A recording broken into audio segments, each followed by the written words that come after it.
be ethical, and then you think, I want to be ethical. I don't want to harm others. Yeah? So the noble truths of suffering, dukkha, a little bit further down, okay?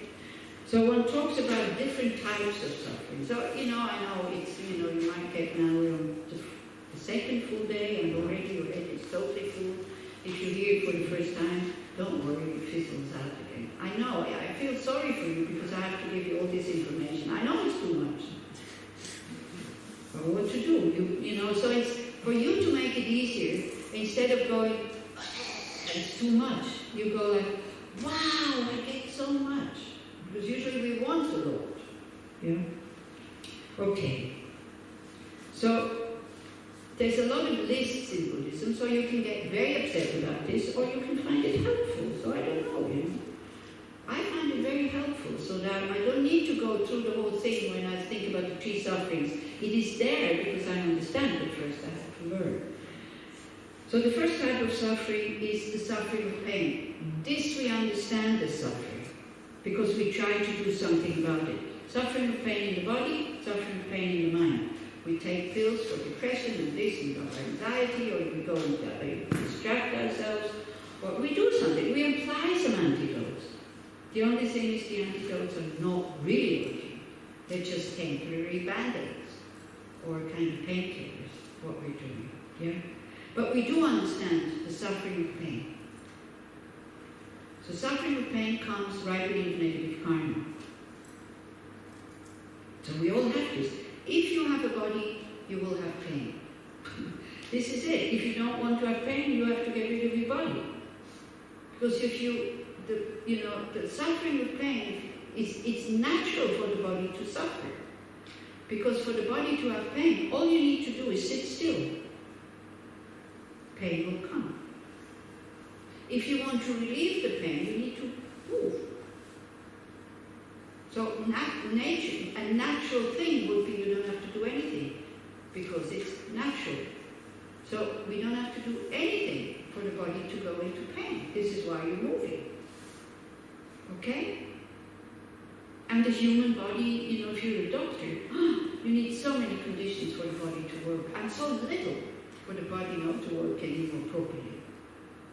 You see, many of us, you have the impression that you're healthy, yeah? Can you be healthier? All of us can be healthier, so that's not healthy. Healthy would be, no, I can't be any healthier. That would be healthy. But none of us is healthy. We can all be healthier, in body and in mind, by the way. Yeah? So suffering with pain. That's not what the Buddha talks about dukkha. That's very gross. Even animals understand this. This is why the cat wants to come in all the time, because it wants to come in. By the way, it's in. So I don't know if it's on the table, eating your cookies, or where it is. I don't really mind. Huh? Have you fed it? Yeah, because I wanted to ask if somebody has cat food in their trunk or something, and to give it, because it was really hungry. I gave it a piece of bread this morning. It ate the bread. If a cat eats bread, that means it's hungry. So that's what I mean. So, but there's somebody else out there also. So anyway, and then it's all destroyed when we come. So what? You don't have to eat it anymore. You get dinner. You're not depending on that food to this day, so it's okay. Also, the cat doesn't have, I'm stealing kind of thing. It doesn't know that. It doesn't know it's not his. Don't worry about the crime. Okay, what we need to intellectually start to understand is the suffering of change. That whatever we do, it always turns sour. Either we get bored with it, or we lose interest, or we lose the thing, we're still interested in it, and we lose it, and there's a lot of suffering. Suffering of change. What we call happiness, the Buddha calls suffering of change. Things that come from pleasure. As we said yesterday, when you are very happy about experiencing an outside situation, you will be sad and suffering when it finishes. If you didn't know that situation, you're not sad, not having it. Because the mind thinks I am happy because I'm playing music, or dancing, or go swimming, or eating, or whatever. That's what our kind of childish mind thinks. Yeah? But that's wrong. The condition to have happiness in that, whatever you're doing, comes from karma. It's a positive imprint ripening. That's all. And your attitude towards it. You see, if you can't swim, let's say swimming. If you can't swim and somebody throws you in the water, you will have not 1 second of pleasure in there. Because you're afraid to drown. You know? But if you can swim and you label it pleasure, see, this is the thing. Your mind labels it pleasure, it becomes pleasure. Your mind labels it suffering, it becomes suffering. But this is very deep labeling. This is not intellectual labeling. This is tendency kind of labeling. Music is a very good example. For some people, heaven. For other people, hell. You know, Hotel California? It could be heaven, it could be hell. What is it? You can check out, but you can never leave. That's samsara. The way we see, the way we experience the world, it can be heaven, it can be hell. It doesn't matter the situation. Yeah. If you're an unhappy person, everything looks terrible. Everything is a threat to you. If you know the people have paranoia, even that somebody wants to help them, a doctor, a nurse, they think they're going to poison them. Well, that's how we are. We're all crazy, we're all paranoia. In the health it's even worse. But we also are, you know, until we trust somebody, it's like, yeah. We're in a big madhouse because we don't see reality as it is. So that one is difficult to, this you understand, yeah? That pleasure is not happiness, it's just pleasure. But we see it as happiness. And then the next one is, the third one is that, this is very difficult to understand, all-pervading conditioned suffering. Meaning we carry with us, because of this very fragile, sensitive mind and body, the potential to fall into suffering or pain, just like this, when the conditions change. The potential to suffer we carry it with us. You know, you can be very happy here and everything goes well and la la la la la, and then you're in a, let's say you have a relationship, and then you look at your WhatsApp and your partner says, finished, I found somebody else. The happiness of being here and this place is finished. Yeah, it's finished. It needs so little. This is why, you know, the example that the Tibetans are giving is like the Tibetans love picnics. And their picnics last 2-3 days. They go with tents and games and big pots where they cook, you know. And so it's a lot of preparation for the picnic. And now they go with ghetto blasters and, you know, it's like a huge party that they call this picnic, but outside. And they sleep outside. So they say you make all this preparation and you're really looking forward to it, and you start to be happy, and then a small bee comes and stings you. The whole happiness and excitement about the party is finished because it burns. Yeah? So suffering, it's so easy to destroy our happiness. And it's so easy to have suffering. You don't need to go look for suffering, it will find you. You have to go look for happiness and create the causes for happiness. Yeah? Do you see what I mean? Are you depressed now? You see, the more I teach this, the more I hear you, the happier I get, because then I know where not to look anymore. Yeah? Because somebody who harms you makes you practice patience. Somebody who is nice to you makes you practice attachment. So actually, who does you a bigger favor?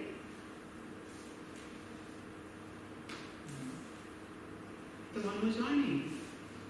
Yeah. I know that's difficult to accept, but if you understand why you are being harmed, If you understand that the other person is complete. Again, don't go into big harm.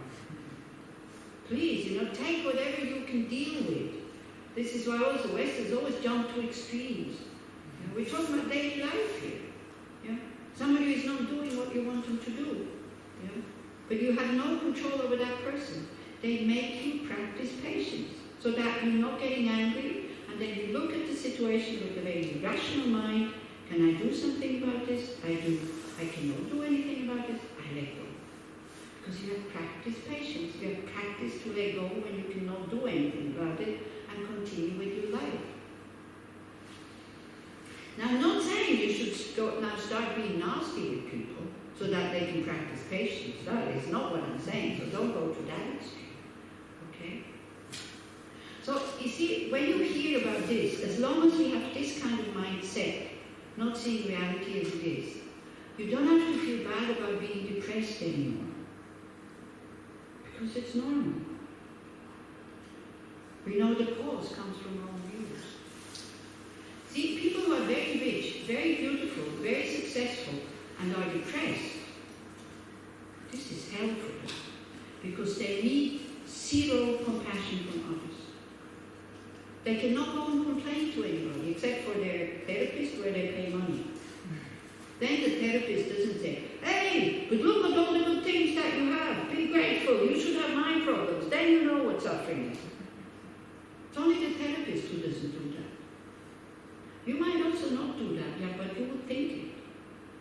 If somebody who has everything that we think we would, healthy and talk about all of this, and they come and complain, what is our reaction to these people? Compassion? Not immediately. Huh? Not immediately. Not immediately, exactly. Immediately is like, how dare you?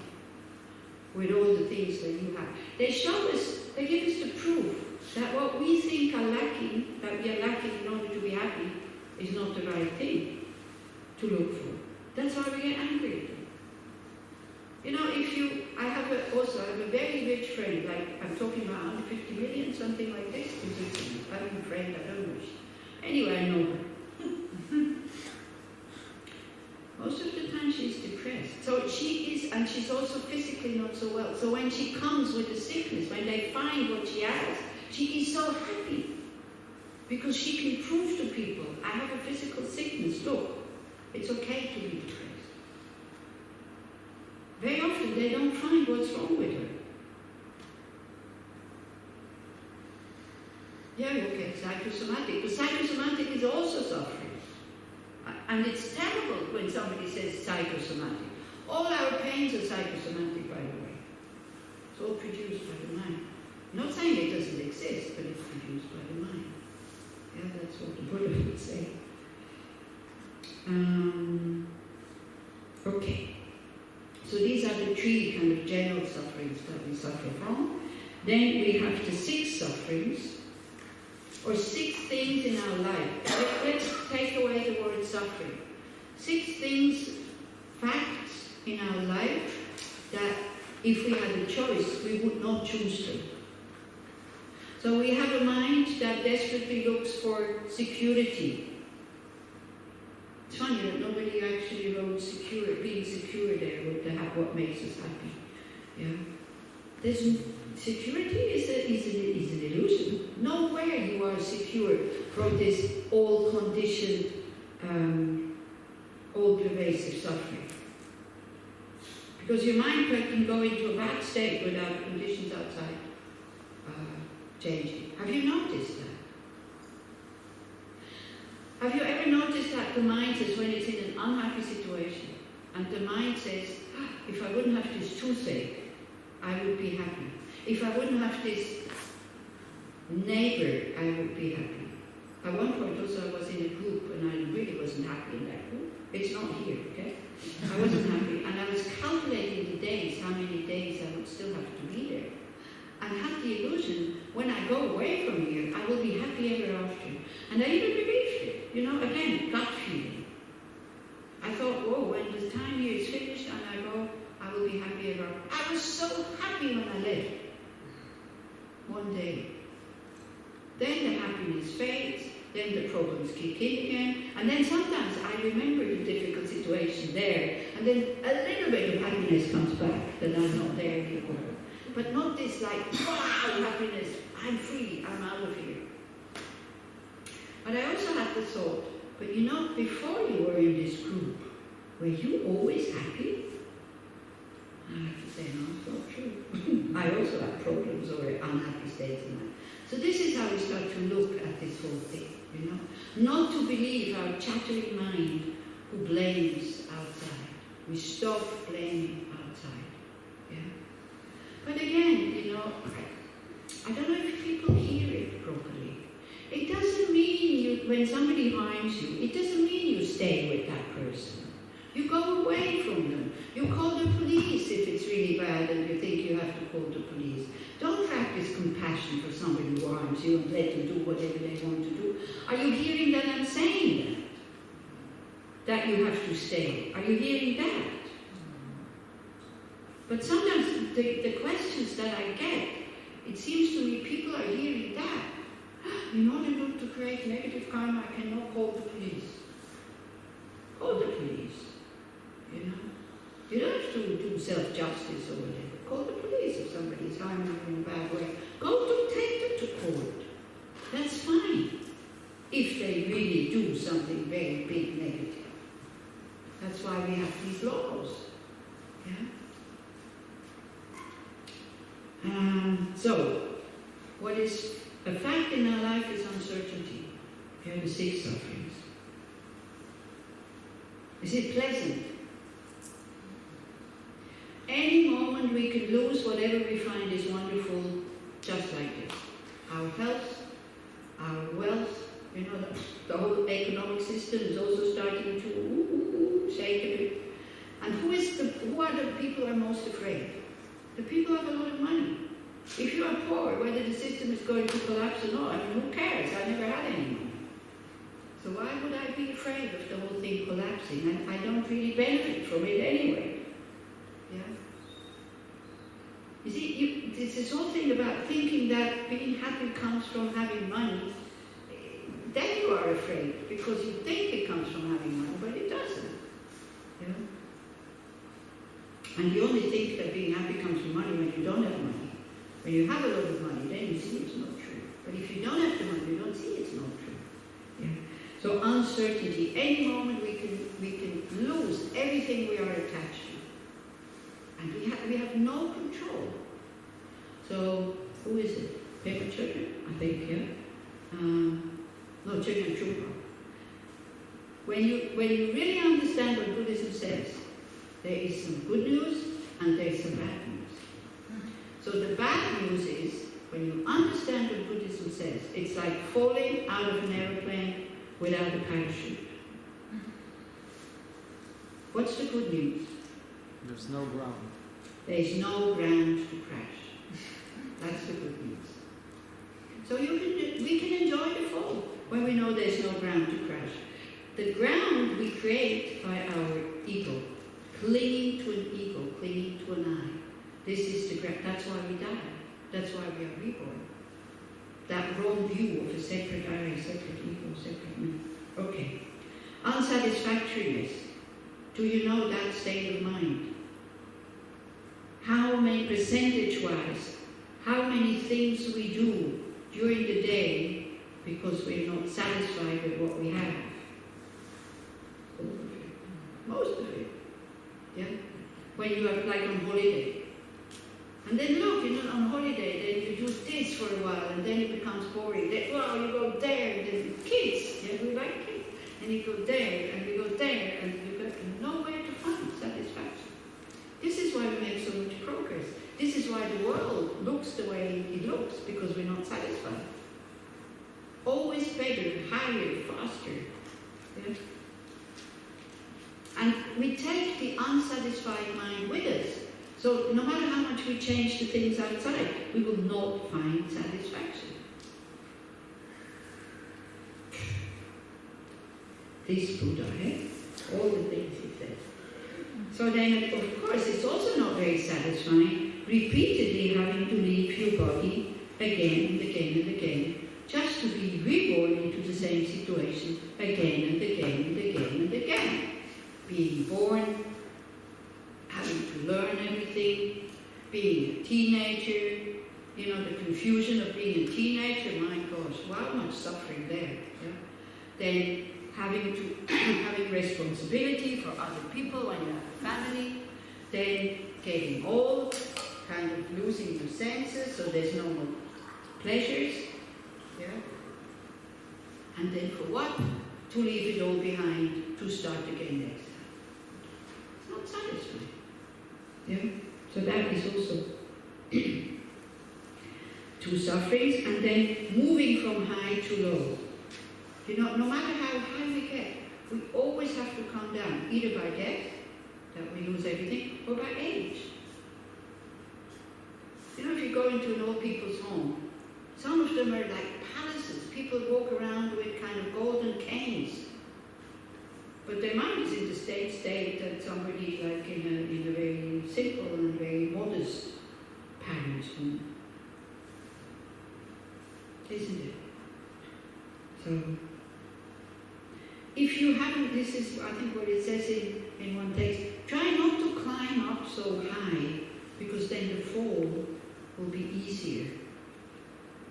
See, not having things is not the problem, but having had them and losing them, that is creating the suffering. Of course, it also creates sufferings when you look at others and you want to have them. That also creates suffering. But if you never had them, and you don't have contact with it, you never saw it, you don't miss it. Most of the unhappiness we have comes from losing things that we were attached to. My sister-in-law still suffers after these 22 years that my brother has died, because he was such a good husband.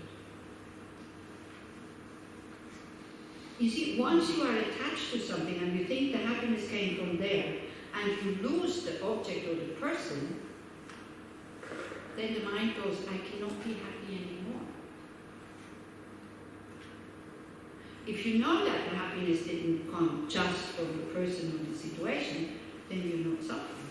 As long as you cling to this view, I was happy because I had this, and you don't really examine it, because they were also fighting with each other from time to time, Then, of course, you create your own happiness of not having it anymore.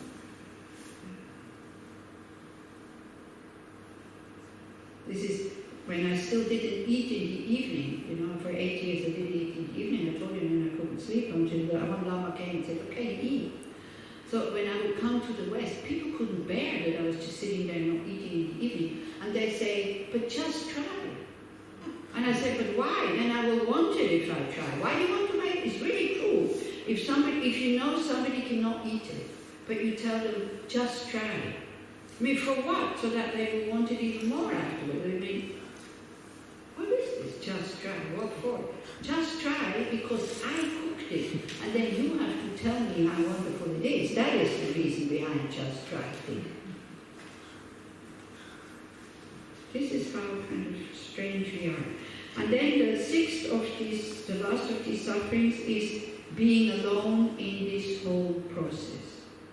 And you can only feel this, yesterday you said being on the tape to get misunderstood. It's suffering, isn't it? When you cannot make somebody understand, for example, who thinks that you should be suffering. I'm taking your situation without me, that you should be angry or you should be suffering, and somebody doesn't understand that, no, you are not suffering and you're not angry. And then they kind of try to hammer it into you, but you have to be angry, but you have to be angry. And they can't see what you're feeling. And when you're depressed, when you're lonely, then you understand that nobody can take that pain away from you.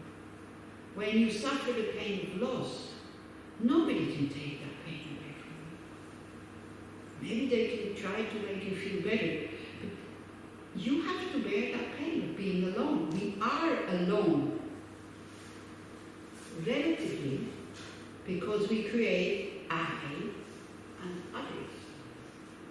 I see myself as an individual, then I become alone. because I'm not connected enough with others to feel what they're feeling. When we are a bit more open with our children, we feel what they're feeling because we know our own body and our own mind, because there's love. But when there's disinterest or anger, this is how people are capable of hurting others, because they close up. They don't feel connected anymore. Okay? So we're actually quite alone. And this is what Buddhism is. You have to do this alone. People can tell you how, but nobody can do it for you. You have to do this alone. Okay, then the 8 sufferings. I mean, I could give you many examples. So in the big books, you have all these examples of what is birth, what is this, what is that. But we don't have time, and also it's just an introduction to the whole thing. If you go to Nepal in November, this what we're doing in 4 days lasts 1 month. If you go to other places, what we do in 4 days lasts 2 years. Okay, so, what we have here is just a very, very short kind of pointing out the points, what is there, what we were working with. So, birth. Is birth suffering? The mother screams, the baby screams, there's blood everywhere. I mean, in my eyes, it's suffering. Sorry to say. This is how we come into this world. For the baby, it's definitely suffering. Yeah, because the mother might have the joy of giving birth to a baby that she wanted. The baby has no clue what is happening. And it's very sensitive. For those who are mothers. The bodies of babies, are they sensitive? Yes or no? Of course. Very sensitive. Yeah. You touch it, it's like they say, it's like needles. Yeah. A little bit of wrong food, or the mother ate the wrong food with the milk, bloated. And then, it's like so sensitive. So much suffering. And sickness, is sickness suffering? Yeah. Also, relatively in general, yes. But if you have to write an exam, that day you're sick, that means you still have time to prepare, then you would be happy about the sickness. But even all of this is kind of relative. Yeah? Pain, people pay money, the masochists are paying money to have pain. So even that is manipulable. Even that you can't trust. There's nothing we can trust, that it's just it. It's relatively true. Old age. Old age suffering? Yeah. Especially the ones who are old, we can say, yes, it's suffering. I don't hear well, I need my glasses. Just today, I need new glasses again. Pain in the knees, not fit anymore, forgetting most of the things. So it's not happiness, I'm sorry to say. But also I'm not depressed. It's just, if I would have a choice, if somebody comes and says, do you want a new body? Wow, I take it. With ears that can hear, yes, I take it. With eyes that don't need glasses, yes, I take it.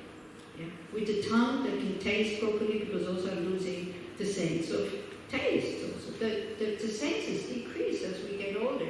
This is why when you go into an old people's house when they're at home and it stinks, they don't smell it. That's why they're not doing anything about it. Not because they don't care, they just don't smell it. Okay, so this we agree, this is not satisfying. Yeah? Then, having what we don't want, because we know what we want. We said today, what create again, we can go from all sides. You said, happiness is when I know what I want. Yeah? I think it was you.